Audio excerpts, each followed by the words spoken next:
Good evening, ladies and gentlemen. I'm Kritika, moderator for the conference call. Welcome to Brightcom Group Limited Investors Conference Call. The duration of the call will be for 1 hour. We have with us today Mr. Suresh Reddy, Chairman and Managing Director, Mr. Peshwa Acharya, President, Group Strategy, and Mr. Narayana Raju, Chief Financial Officer, Brightcom Group Limited. At this moment, all participants are in listen-only mode. Later, we will conduct a question and answer session. At that time, if you have a question, please press star and 1 on your telephone keypad. Please note this conference is recorded. Before we go ahead with the conference, Brightcom Group would like to mention that during the conference call, certain statements in this call reflecting Brightcom's future growth prospects or forward-looking statements, which involve a number of risks and uncertainties that could cause results to differ materially from those in such forward-looking statements. The company does not undertake to update any forward-looking statements that may be made from time to time by or on behalf of the company. Now, I hand over the floor to Mr. Narayana Raju, who will update us on the financial aspect of the call. Thank you, and over to you, sir. Thank you, Kritika. Hello, everyone. Good evening. Thank you very much for taking time out of your busy schedule to join today's call.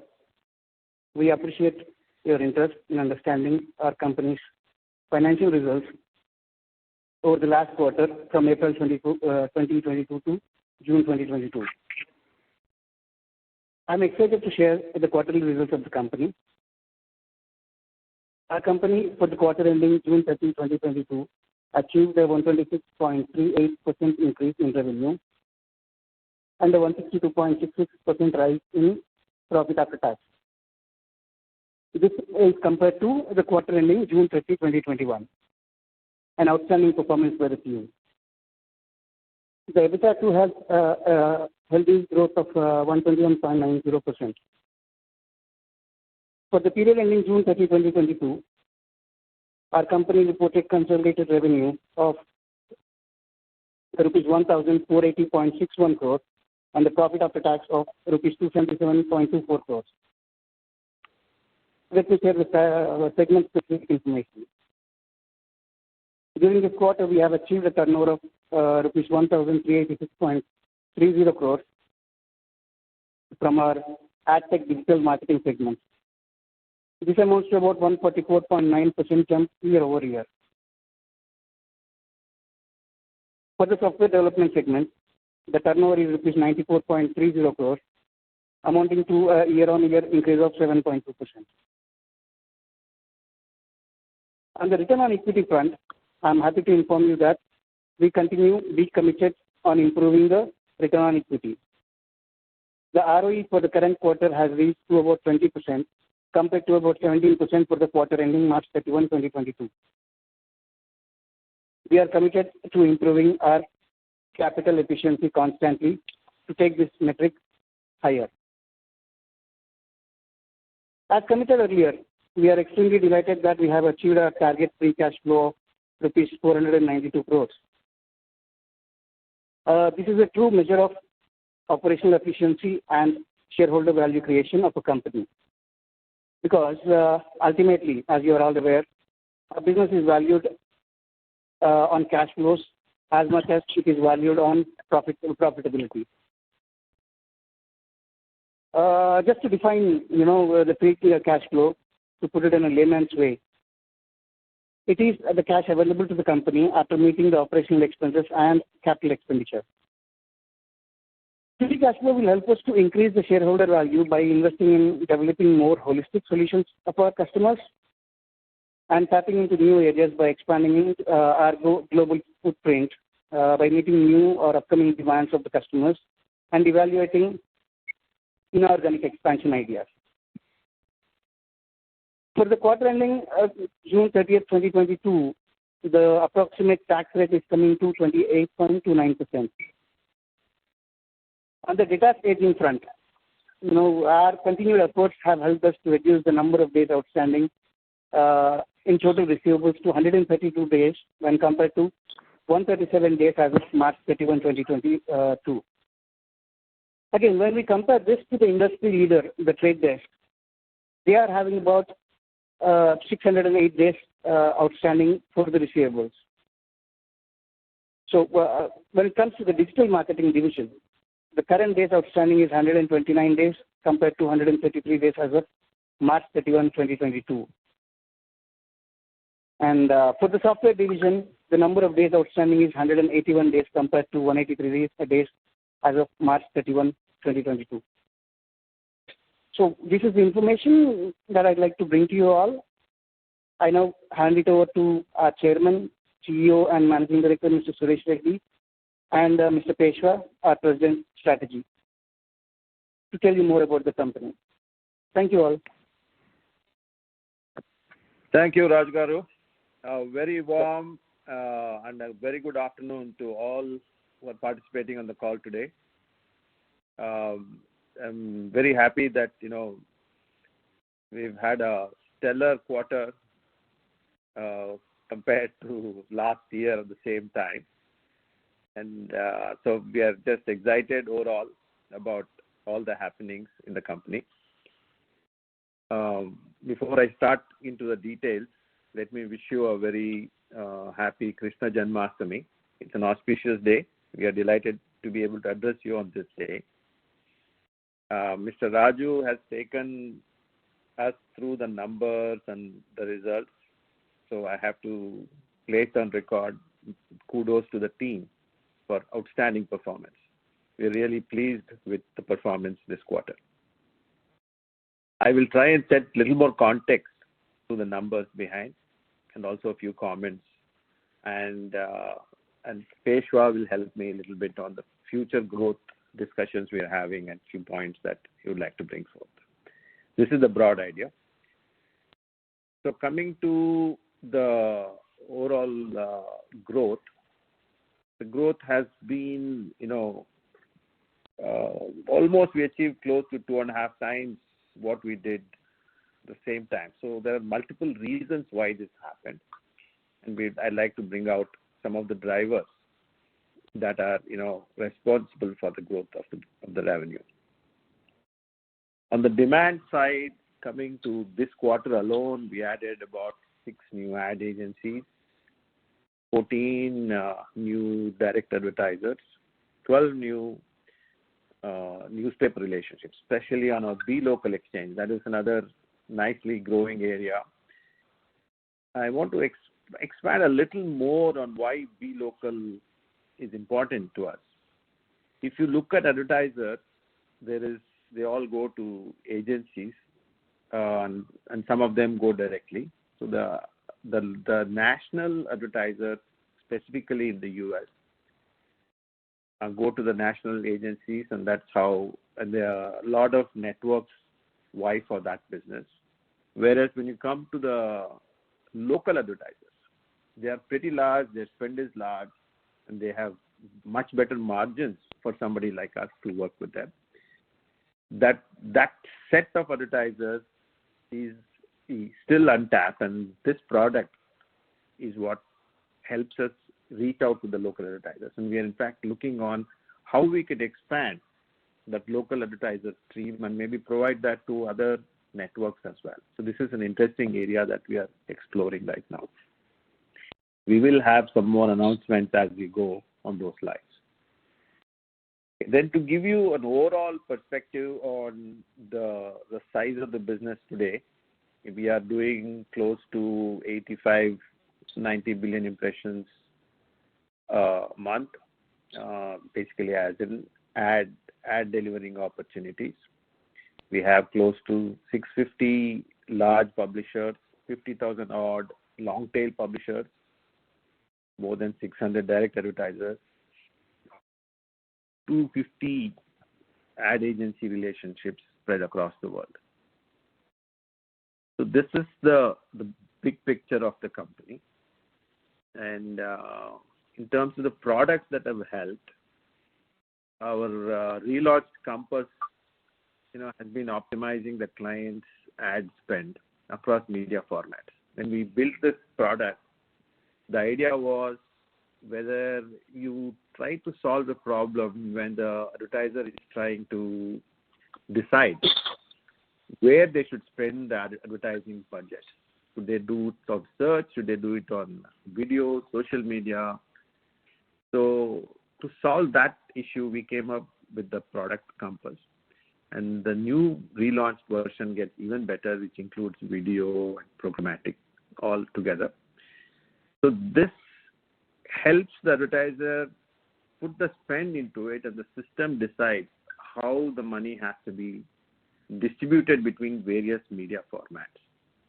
So this has led, the advertisers to get, better eCPMs, and it also helped us as a company to get better eCPMs. We have, in effect, achieved higher customer satisfaction because of that.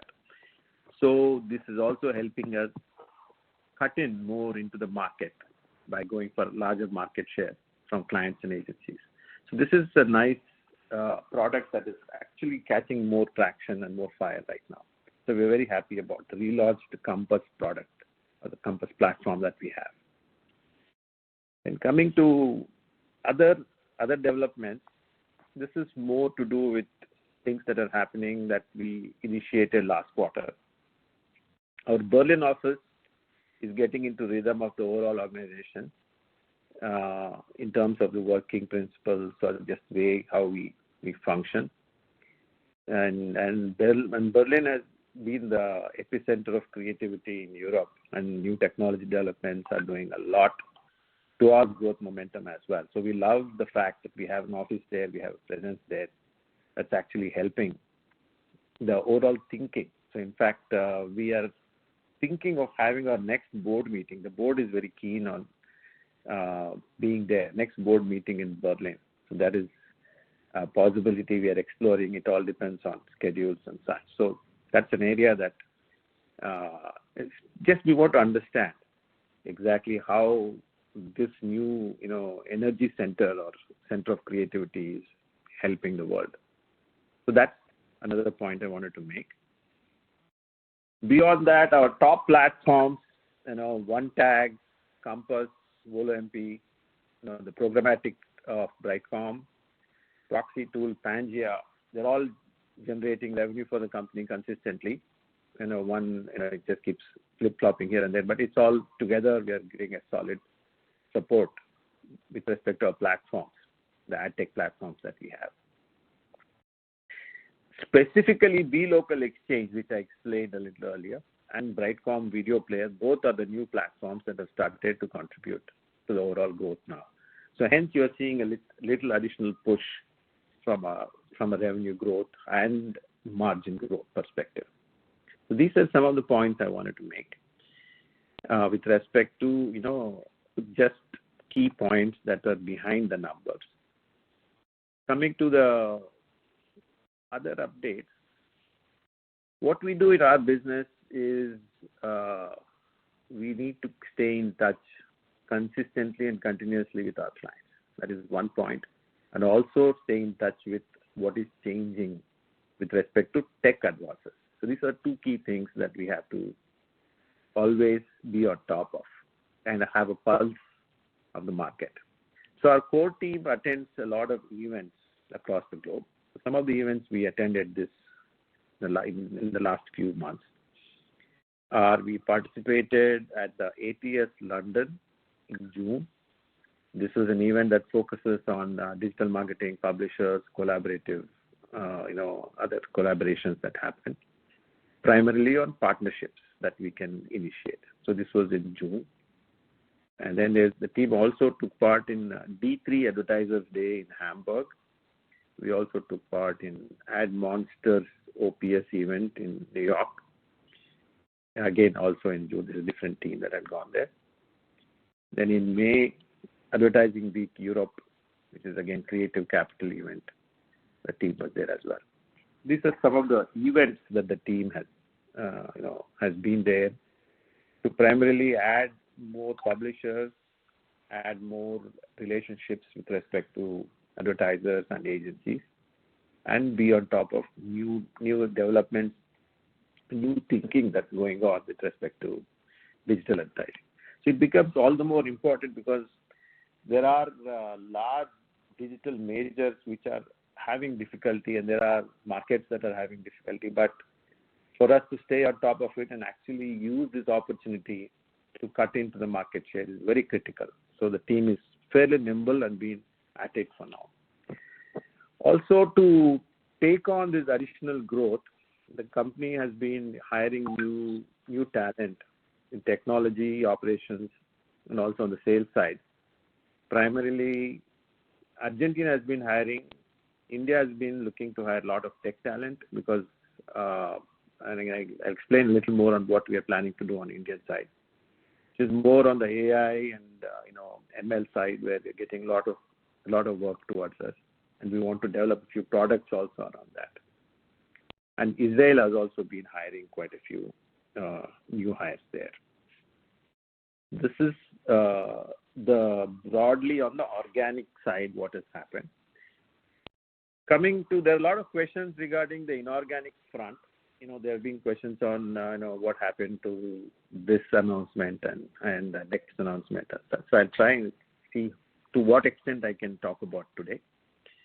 On the inorganic growth front, we are we're working out an effective structure to basically keep in mind the ROE focus that we have developed as a company. So our focus on improving ROE of the company, and we have actually achieved 20%. Mr. Raju was talking about it just before me. We've increased from 17 to 20, and so that's important to continuously grow this because it's to us one of the indicators of how well we are performing. So we are very focused on being highly capital efficient, and we are also calibrating our inorganic growth strategy with this new angle in mind. So to get the more bang for the buck, we are reconfiguring some process metrics and some understanding with the current acquisition in play, which is MediaMint, so that it becomes more efficient for both parties. So we'll have an announcement very soon on that. Then coming to our audio acquisition, which is out of the East Coast that we've been working on, it's going full swing. The due diligence is complete. Final agreements are almost in place. There is a lot of excitement in here on both sides. In fact, I was in the U.S. Last week meeting with the management and the owners on that side to make this combination happen sooner than later. So I urge you to watch out for this space. In the coming few weeks, we'll have something for you here. This is broadly the update. I'll let Peshwa do the future outlook. Then I'll come back after that for other updates that are out there. Peshwa, can you take over? Yes.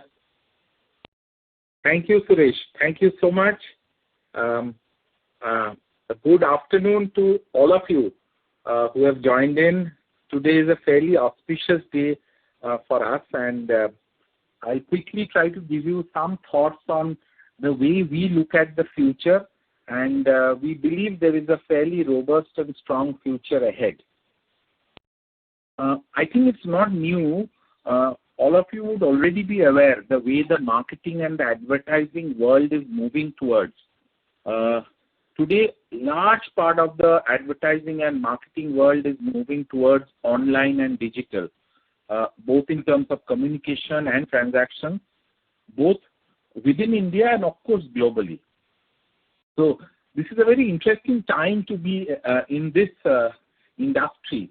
And we believe that the whole global advertising pie, which is already $1 trillion in the near future, and it is in this context that we must look at the industry.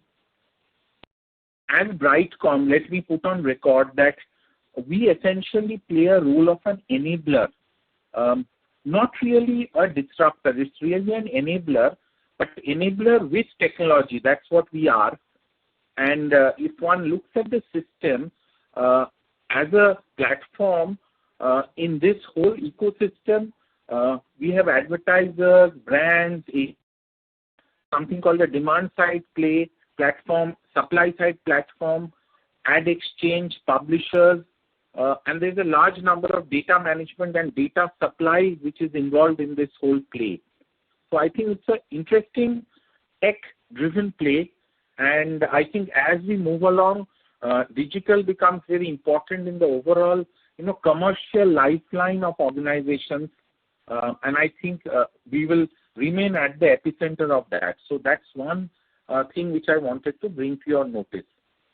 The second very interesting, I think, insight and phenomena which is happening is we are kind of actually witnessing, an expansion of what is called omni-channel play, and this is happening globally.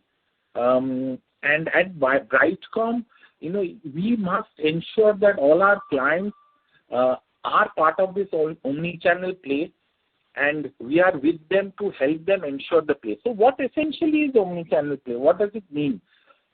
So today, digital marketing or digital advertising is just not what we say, on websites, and it's much more. So just to, kind of demystify it, we have what is called display advertising. We have online video. Very important one which is taken on is called CTV or connected TV. In other words, we watch a lot of OTT and a lot of other things on television today, our traditional television. Then there is something called native ads. There's a lot of digital on mobile, tablets, and other forms. There's something called digital audio, which some of you would be following. And there is something called digital OOH or outdoors. So today, clients and brands want to participate in this omni-channel. That's very important, and I think as a company, we must ensure that we gear up for this omni-channel play, and which we are doing. Let me also, so these are, according to me, some of the significant growth drivers of the category and the industry. And when we talk of connected TV or OTT, a very interesting thing is happening, and some of you may actually have been following some of the international news last 2-3 days, and this I think has been happening for quite some time. A lot of content-driven platforms, which were very much driven by subscription model. And, I can mention some of the names, whether it's the Netflix or Disney's of the world, is actually moving from a subscription-only model, what we call in technical parlance SVOD, to what is the subscription and advertising-driven model, which is AVOD. And in fact, according to me, this would be one area of growth even for ad tech companies and digital marketing companies. So this is happening. As we talk, it is happening. And I think last few days you must have picked up some of the news which somebody is talking about. So this to me is a very important phenomenon according and insight. The second one again is very significant, is what is called the rise of concept of shopper marketing. Now shopper marketing essentially is in the area of consumer products. In India we call it FMCG, the typical things which people buy, and retail brands. Why suddenly this becomes important? Because we have seen now today even the big brands are giving a huge emphasis on the digital retail ad, not just brand building ad. And I think companies like yours, Brightcom, we are in the process of wanting to capitalize on this. So this is another thing which is happening globally, where the rise of shopper marketing ads. And third one I think is very important is essentially our ability to enhance the revenue by taking a larger wallet share from all our clients, agencies and brands by really providing technology-centric platforms that are super efficient. That is very important because as a client, you tend to give business to someone who you are doing business with, where they feel that efficiency and that distinct growth. The wallet share keeps on increasing. And not only that, I think it's our culture of retaining clients, where we have built that interaction and that relationship with the client. That's also a strong growth driver. So these are some of the kind of points which I wanted to say, and really we see the future to be extremely, growth focused, and we must keep on being focused and effective. So this is what I wanted to share with you. Suresh, can I hand it back to you? Okay. Thank you, Peshwa. Thanks a lot.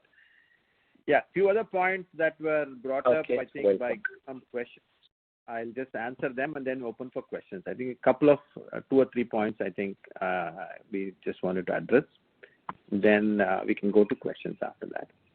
See, again, to re-emphasize, there is a global movement towards removal of third party, and we are expecting it to happen in 23 or 24, and there are questions about how will that impact us? How will it impact, Brightcom Group's revenue, and does it increase our costs and such?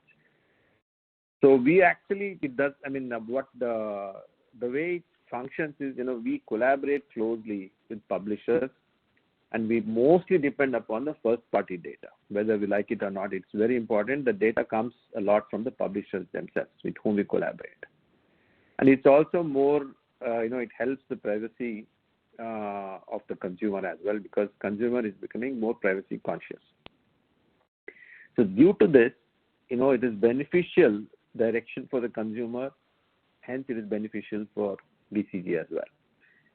Most companies and many operators were very young when these were used in the past, and they were, even the third party data that was always being picked through cookies and such came later.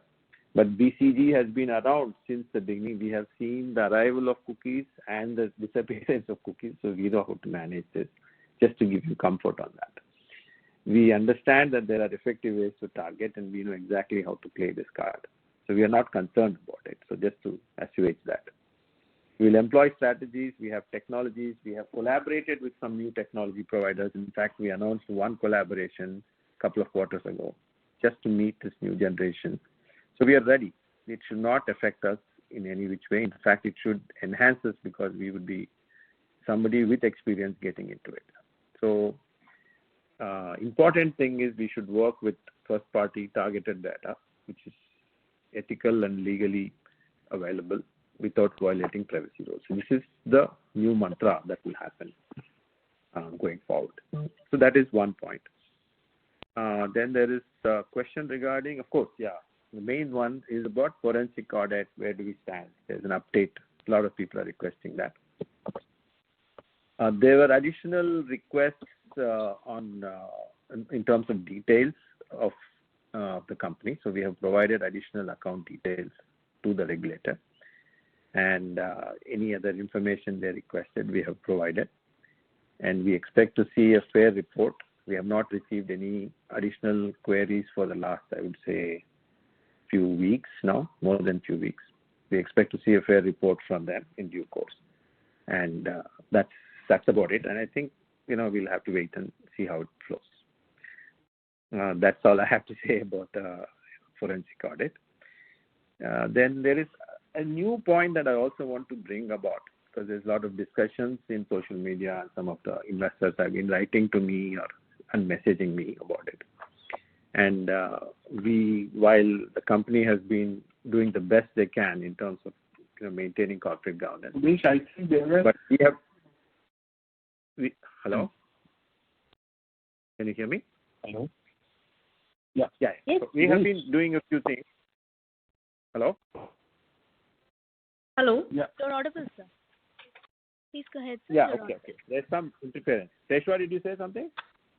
No, I just wanted to remind you that there may have been some questions on corporate governance and all that. Yeah, I'm getting there. Yeah. So on the corporate governance side, so we as a top management, we sat, basically the board and the management, we sat, and we have decided to make this one of the key focus areas. And along with ROE and free cash flow, which were the two pillars, this would be the third pillar we would evaluate ourselves going forward. So this we have committed to ourselves to do this in light of a lot of happenings that have happened, and it's important as the company grows to the next level.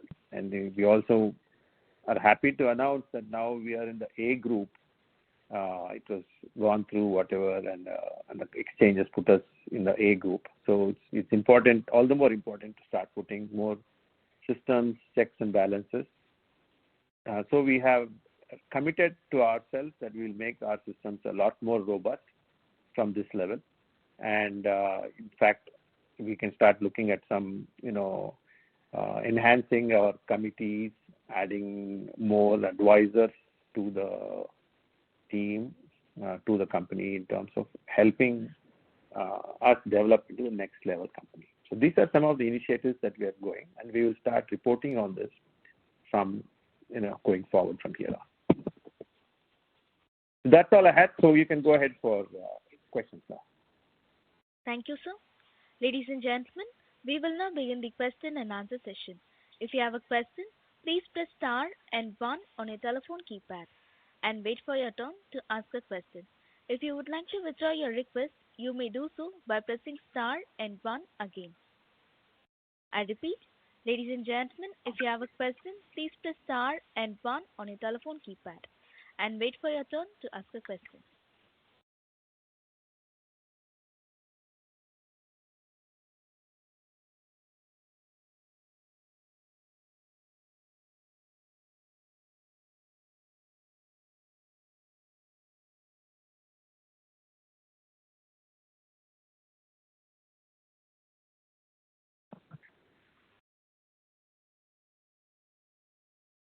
First question comes from Vivek from RT Capital. Please go ahead. Hello. Hello. Hi, Vivek. Hello. Hi, Suresh sir. How are you? Good. Please go ahead. Yeah, there are two questions, and very common ones. But like we'd like to know what is the update on the Lycos deal. That was any settlement with DOM that was in place. Like, is it in place, or how is it going? And second is, we have been hearing about 44 ventures, and we are puzzled that how are we associated, or how is Brightcom associated with 44 ventures and its management team? And that's all, sir. Okay. These are the two questions? Okay. Is something more, Vivek, or that's it? No, that's it, sir. Okay.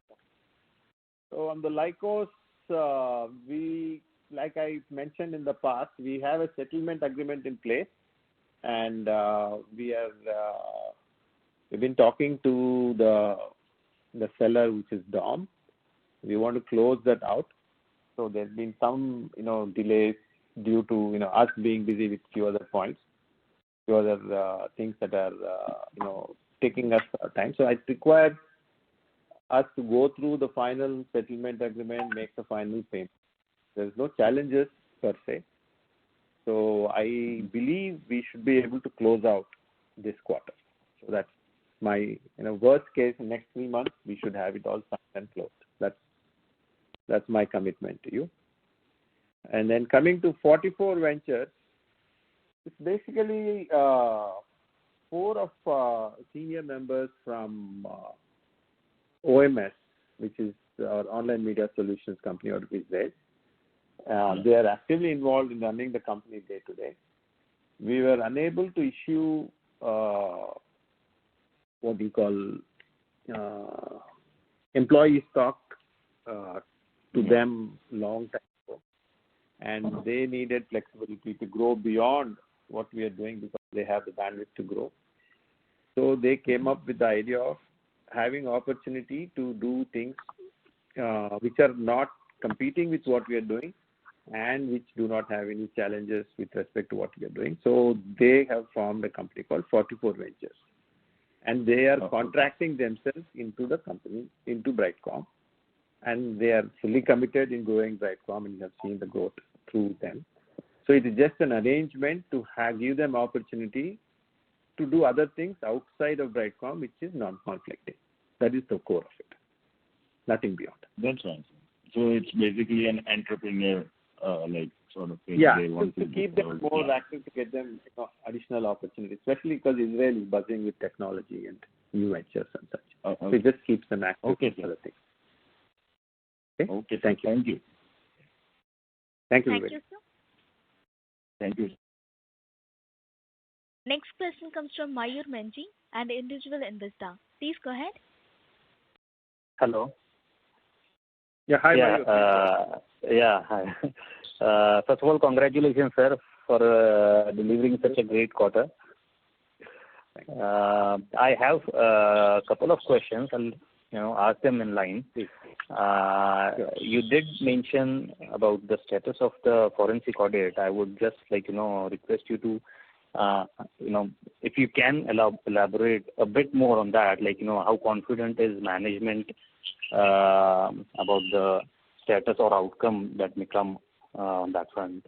And my second question is, company had plans of consolidating the foreign subsidiaries that we have. We had kind of initiated process also. So where does that stand at the moment? I do have a couple of more questions, if I may. Sure. Yeah. So what plans do we have with Lycos coming back once we settle with the DOM? If we have some concrete plans on that front. And next to that, so what is the take on AdTech industry size overall in 10 years, let's say, and where do we see ourselves by then? Like what part of what portion of that pie we can actually look for in such a time frame? And one more important question I had, the tax rate, current tax rate that we have reported is around somewhere around 28 to 29%, if I'm right, globally. So are we thinking on those fronts, planning anything to reduce the tax rate overall on the global front? Okay.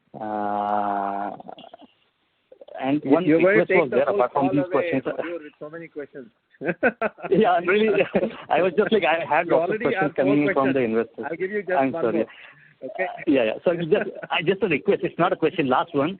Okay. Can we come out with a presentation elaborating all the different types of offerings that we have, we provide, including mobile, desktop, and in-app advertisement, mobile advertising? Because this has been question on the street to understand our business better. So that's just a request.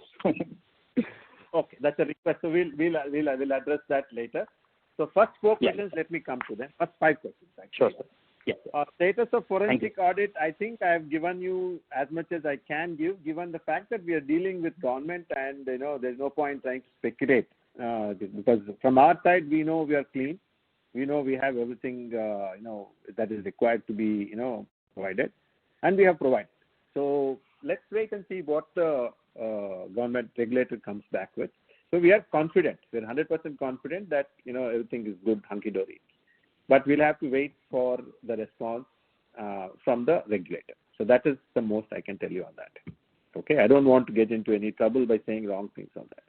So that's the reason we're being careful and measured with respect to forensic audit. So that is one. Coming to consolidating subsidiaries, yes, that is very much on the card. We had a lot going on in terms of the bandwidth that's taking up the management.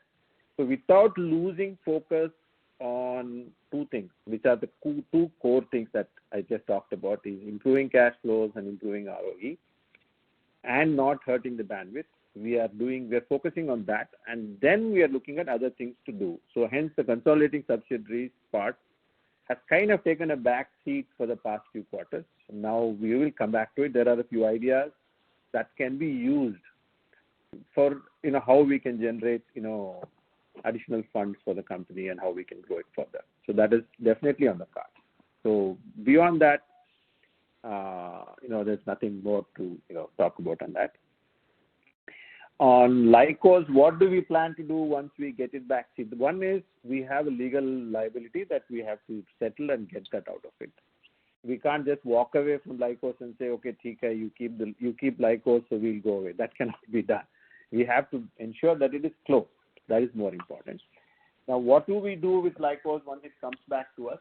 So this is a long story, but I'll try to quickly explain.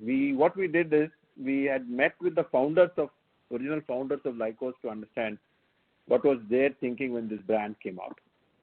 You have to understand this is a brand that was the first company to be on the first tech company to go listing on the NASDAQ. It was part of the index of NASDAQ.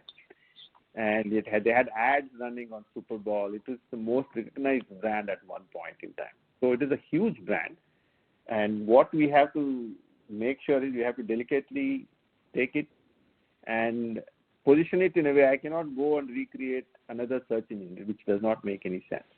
So we have to see what is the best way to utilize the brand and the awareness of the brand, and how do we take it forward given the current day's context. So that is the idea with which we started an IoT product called Lycos Life, which did not succeed, for various reasons at that time. So now we have a few thoughts, but we will now look at what worked and what did not work, and then come up with the best way to go forward. I cannot reveal those plans yet, unfortunately, because they are in state of flux and we are still working through them, and we want to wait till it comes back. It doesn't make sense to reveal things before we finish the transaction. So that is where I'm unable to talk more beyond it, but that is the broad thinking there. Then coming to ad tech industry, what size will it become? Is it going to be $1 trillion? Is it going to be, all those are things to be seen. But more importantly, from the way we are looking and where we stand as a company today with respect to the global majors. My, singular focus here is to take this company to a level where we would be considered one of the majors in the industry. So we will do what it takes, whether me or the team, we will do what it takes to get there. Now, it will not happen in 1-2 years. Like you said, 10 years is a good time frame. And we have a lot of things that have to align, that have to fall in place. There's a lot of confidence we have to win with respect to investors, regulators, media, a lot of things that we have to do. So these are the things that are happening as we speak this year. And once these are in place, you start seeing some of the moves that will help the business get step by step towards where we want to see it. This is not the end. This is just the beginning. That's all I can say. And then the last point with respect to tax rate. We are, these are all already existing businesses, teams that are functioning there. We cannot relocate them. We have to comply. But that said, there are ways to look at tax. And part of the reason why this consolidation of subsidiaries is also looking at that angle. We will do our best to improve the tax rate. I do understand 28 to 29% it's not bad or is it not great. So we have to figure out. If we can cut out even a couple of points, it will help the profitability. I see your point there. And coming to our offering, we will do an entire presentation giving our offering and upload it in the coming few weeks. I hope I've answered all your questions, Mayur. Yeah. Yes, sir. Yes. Thanks a lot, sir. Thank you. Thank you, sir. Next question comes from Vijay Patil, an individual investor. Please go ahead. Hey, Suresh. Good evening and congratulations to you and Suresh. Congratulations to you and your team for again a wonderful quarter. I have about 3 questions. Let me start with the first one. Is it fair to assume that organic growth for the whole AdTech industry will eventually taper on around 30% CAGR? The question is around, can it be improved? I mean, you also talked about a lot of opportunities for lack of capital in the previous years. Now that we have an improved cash flow, and also are you thinking about maybe improved additional capital by taking a debt? That we also talked about LOC in the previous cycles. Are you rethinking that, considering the opportunities available now? That's my first question. Second question, what are your goals on the inorganic growth? Especially, you also considered other companies too. And what are those timelines, if at all? And what will be the funding plans to achieve those, inorganic growth objectives? The third one is around how can we increase is there any plan to increase the dividend payout % going forward? Thank you. Yeah, those are my 3 questions. Thanks. Yeah. I hope I can answer all of them. Let me give it a shot.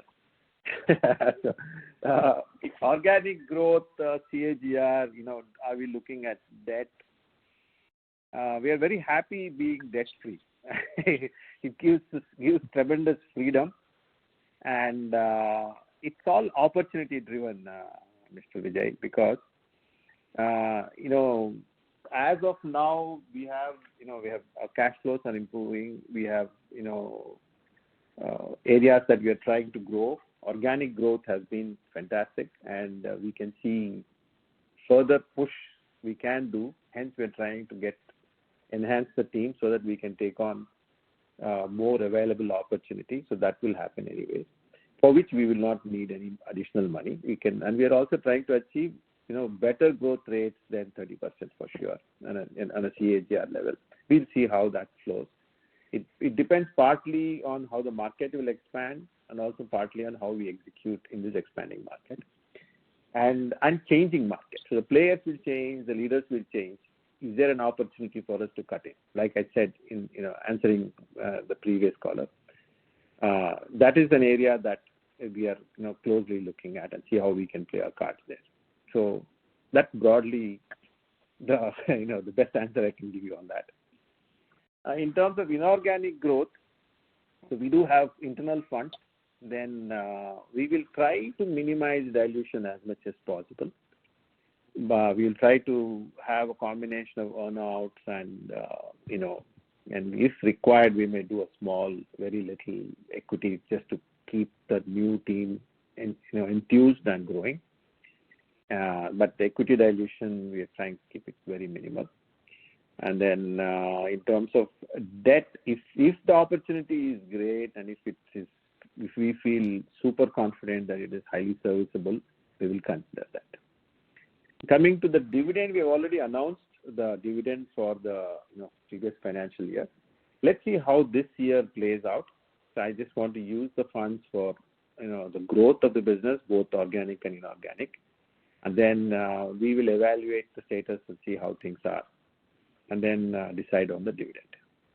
So at this point, I'm not looking at increasing any further dividend in the coming this quarter or next quarter, but we'll see how that flows out.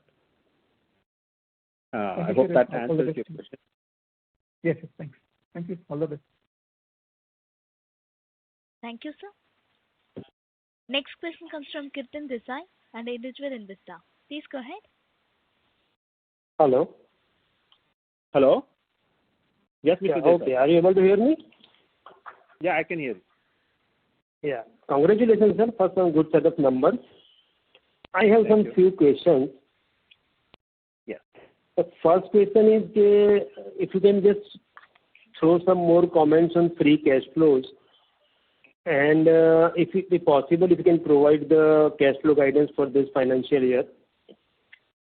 Another question is, what's the update on that Media Mint deal? What impact will it make for the future of the business? Or how the growth will come in this financial year or with the next financial year? And the last question is, if you can just provide you the revenue breakup nation-wise, how much is from USA, how much is from Europe, and if you can just give some details or demand shape up in USA and Europe, given a recession rhetoric or stories going on, as second and third quarter is the best quarter for BCG across last 2-3 years. Mm-hmm. So if you can just provide some more details on this application. Sir, let me just repeat. You're saying revenue breakup by country or by region? No, by region. Right. Okay. Free cash flows, I think our CFO explained to you broadly what we see as free cash flows. I will give you my view of free cash flows.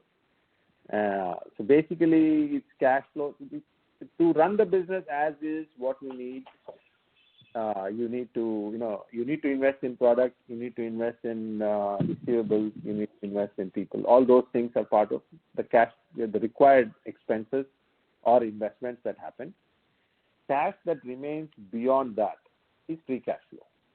Now, can I take that and sit on the cash? That will be inefficient use of capital. So I may use that to go make an acquisition or make some new market and do something else. So that is utilization of the free cash flow.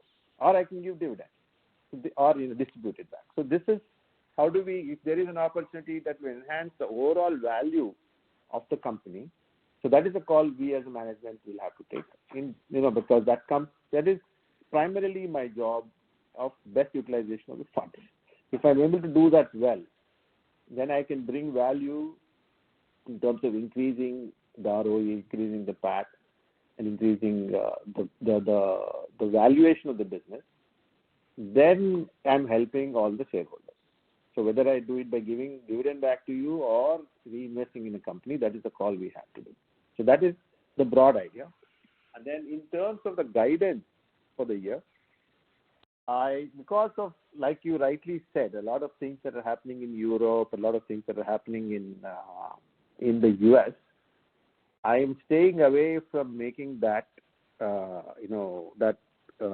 prediction of free cash flows. We have given guidance on the revenue and profitability. Free cash flows I have to see because we have to see how quickly the receivables will come. We had a very clear idea. Hence, I thought I'll just go ahead and talk about 2 quarters going forward. So it will not, because giving guidance on revenue and overall, profitability and things like that, we will continue to do. When we see there is a surge, when there is an opportunity for us to tell you upfront that there is going to be faster ways of receiving funds and moving things, we will give that out. So at this point, I am reluctant to give because a lot of things are in state of flux. One is we have acquisitions coming in. We have a few things that are happening. So talking about free cash flows may not be possible for at least a quarter. We will try and give an update to you in terms of guidance when it is possible. Then coming to revenue breakup by region or by country, broadly speaking, about 35-40% comes from the US, North American region. And then next is a toss-up between, I'm just giving you a very high-level number. We'll give you actual numbers, we'll put it down, and that's point that our new CFO is already working on a presentation, and we'll get that out. And then the next toss-up is between the South American region and Europe, because we have significant presence in both these regions. And then rest of the world comes after that. So we are not, the toss-up here is roughly around 17% odd. The rest comes from the rest of the world. Okay. So that is the update on Media Mint. Yeah, update on Media Mint. Yeah. The Media Mint is a fantastic company, and they have solid processes in place. And the key reason why we were looking to, why we looked at this particular acquisition was to help us scale, because we know that we have a few things to do, both from organic and inorganic side, and we need a stronger support beyond what we have today that can scale quickly, that is already servicing third party. So which is why we felt Media Mint would be a great acquisition. And so we are now trying to see what is the most, efficient way to keep that deal together in a way that will help the business and minimize our costs in this process. So which is what we are trying to put that together and come up with an announcement fairly soon. So that's where that is. Okay, so I can't go beyond it. Once we have that in place, we will go ahead and announce that to the market. No problem. Thanks a lot. Thank you. Thank you. Sir. Next question comes from Danson DeCosta, an individual investor. Please go ahead. Yeah, hi sir. Congratulations for the number. Thank you. Yeah, so I think most of the questions have been answered. I just have one off question, right? So regarding the bonus, actually. So the second bonus which was there created a huge float, right? So resulting in change in the stock price not being stable. So I know it's a thing of the past, but do you have any plans like this free float can be reduced like going further, or you're going to add additional bonuses after this? Yeah, good. That's a good question. So when you make a decision about bonus, the first bonus and the second bonus, we took a decision based on that market conditions and what we felt was right for the company at that point. And I still think it's a good decision. I know there is quite some float, but I think it's beginning to stabilize. There is I don't see a major issue going forward. I think it's stabilizing. I think it will all come together in the coming few months. I'm not too concerned about that. We think the key thing here is the number of shareholders and the participation. If you look at it, the participation has gone from what used to be 1 lakh shareholders to now almost 3.5 lakh shareholders. So it creates more stability to the stock. While it may look little disturbing when that transmission is happening from 1 lakh to 2 lakhs to 2 lakhs to 3.5 lakhs. But once that kind of a shareholding comes in, it creates a very stable base for the company.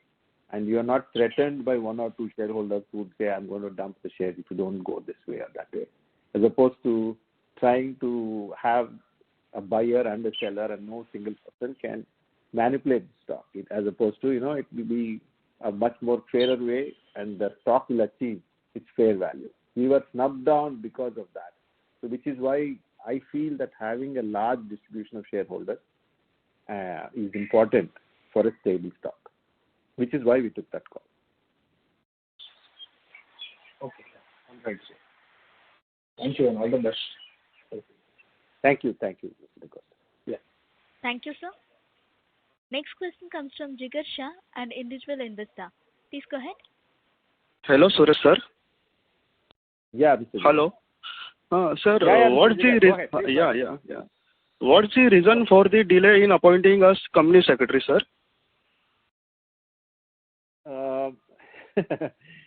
Yeah, it's a good question. Anything else or just only one question for you? And sir, second question is, जैसे आपने बोला था आज अच्छा दिन है, तो क्या आप ऑडियो एक्विजिशन वाली कंपनी का नाम डिक्लेयर कर सकते हो आज? नहीं, आज नहीं होगा यार. I wish you. और बोलिए. Any other questions? नहीं, दो ही क्वेश्चन है sir. Thank you, Mr. Jigar.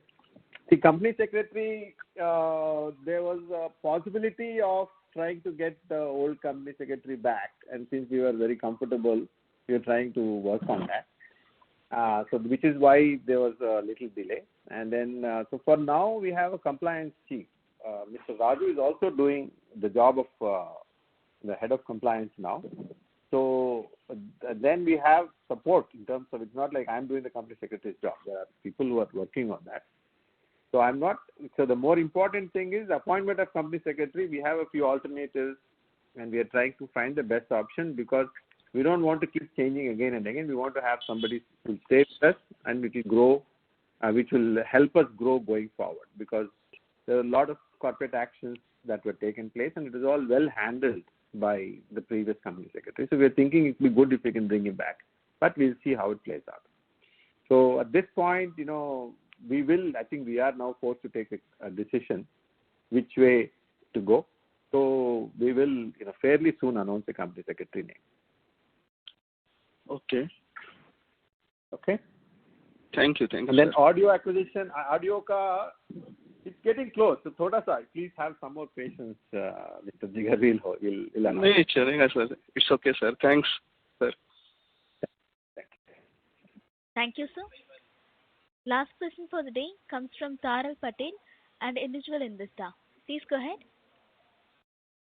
How are you, sir? How are you, great. Tarak? I am absolutely fine, sir. Thank you. Thank you for giving me the opportunity. It was great quarter and good numbers. Congratulations for that and to you and your team.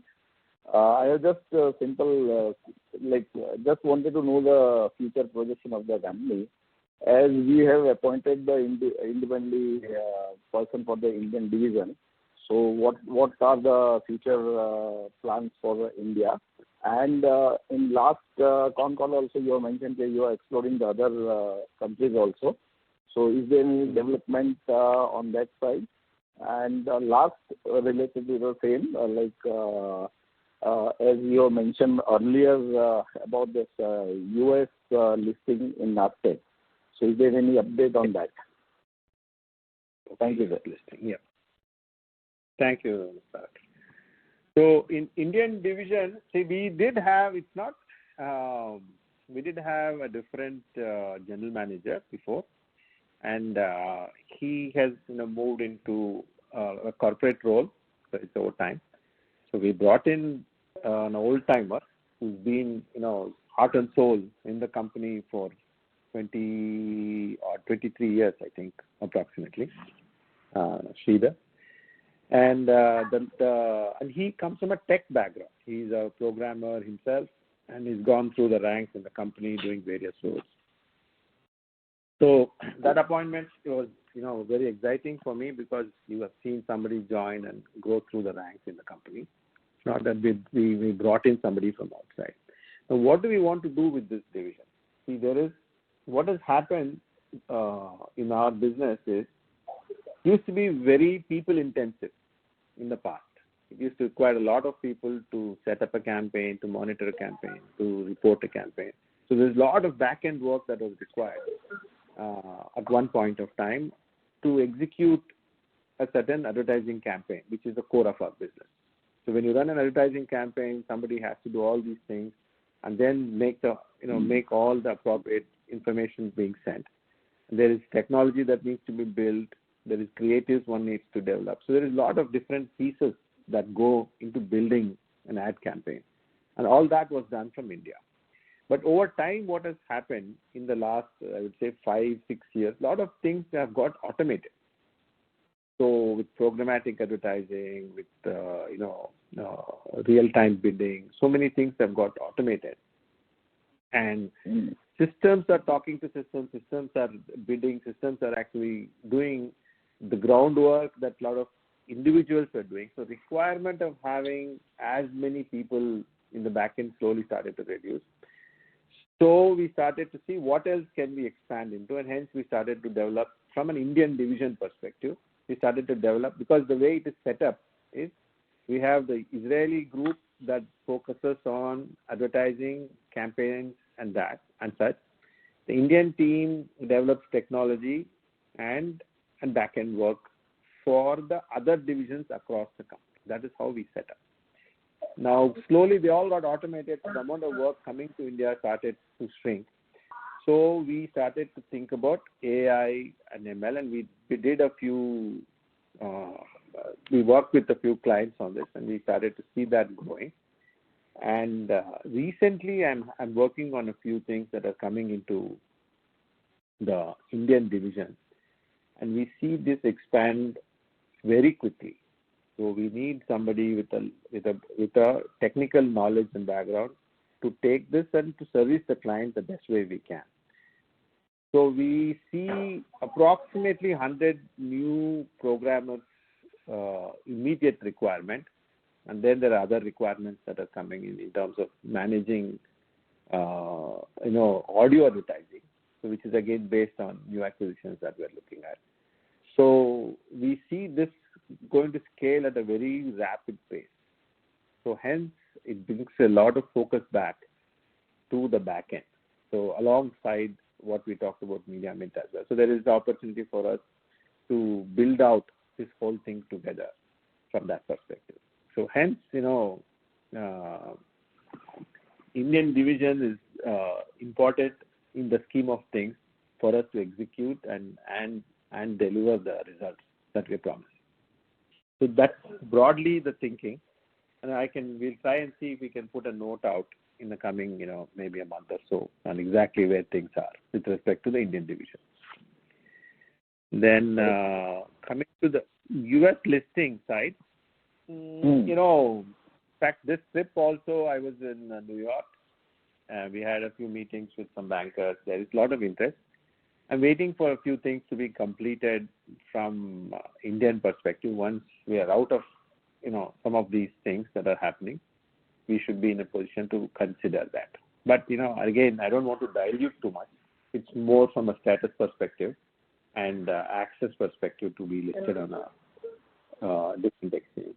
So, but there is an opportunity of trying to do through consolidation of subsidiaries without impacting the parent. So, those are things that we have been evaluating for years, but I think now it's coming closer to reality. Okay. Okay. And we are exploring any new market to start up with for the EdTech, like the Middle East or any other country, if you like to mention any name. I didn't understand your question. We are doing good in the US and Europe. So are we exploring the Asian or the Middle East market to expand for the EdTech? Yes. We're still working on that. So not much to announce on that. We're looking at China. China we have tried in the past. We are looking at China and Middle East right now. That's an area that is very important and growing. And Africa as well. Africa we are there to an extent, but that is another very fast growing continent that we should tap into. So these are some of the areas that we are looking at. Okay. So it was great, sir. We're looking forward to hear more updates. Thank you. Thank you, Mr. Thank you, sir. Thank you, sir. Ladies and gentlemen, this concludes your conference for today. Thank you for your participation and for using Sabha's conference call service. You may disconnect your lines now. Thank you and have a pleasant evening. Thanks. Thank you, Amita.